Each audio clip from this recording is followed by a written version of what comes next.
The topic is the role of religion in public life, and we're talking to Dr. Louis Baldwin from Vanderbilt University. And of course, Dr. Baldwin, before we ended our first segment, we promised that we'd give you an opportunity to talk about the expansion of religion in public life, and let us do that now. The point I tried to make before the break, of course, is to sort of give some historic background on this whole issue, because one of the many of the questions that confronted the founding fathers, of course, had to do with the role of religion in public life. Should religion have a role in government decision making? Should morality have a role in democratic lawmaking? These are the kinds of questions that were raised at that time. Interestingly enough, during the civil rights movement, many of the same kinds of questions were raised as Dr. King, Martin Luther King Jr. and others put religion to the service of their struggle for equal rights and economic justice and peace. Should religion be involved in that kind of movement? The civil rights movement. Yeah, should it be involved in the civil rights movement? Should religious convictions play a role in political activity? These are kinds of questions that Dr. King confronted. And interestingly enough, he was able to combine moral religious convictions with political activity as he put the church at the center of the civil rights movement.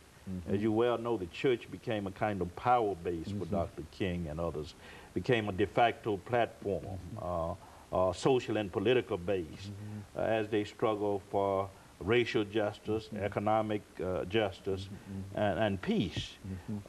Interestingly enough, since Dr. King's time, we've continued to engage in this kind of debate about the role of religion in the public arena. Interestingly enough, after King was assassinated in 1968, we began to notice in the early 1970s the rise of what we call the religious right. These are conservative, fundamentalist Christians, evangelical Christians, who believe in making their religion relevant to public policy issues like abortion, affirmative action, reparations, women's rights, public education. Interestingly enough, in the 1970s, we not only saw the rise of the religious right, or what some call the resurgence of the religious right, we also saw a wedding of the religious and the political right. Meaning that the more conservative politicians on the right merged with religious right people to pursue a kind of conservative agenda.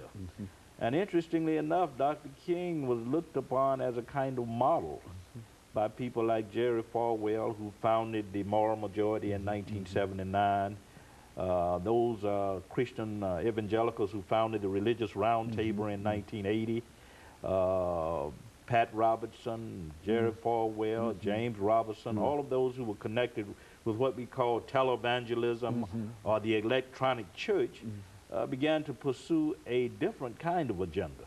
They were not concerned so much with the issues of race and diversity and affirmative action. What they were concerned about was putting religion to the service of their movement against abortion, against gay marriage, against homosexuality, against women's rights.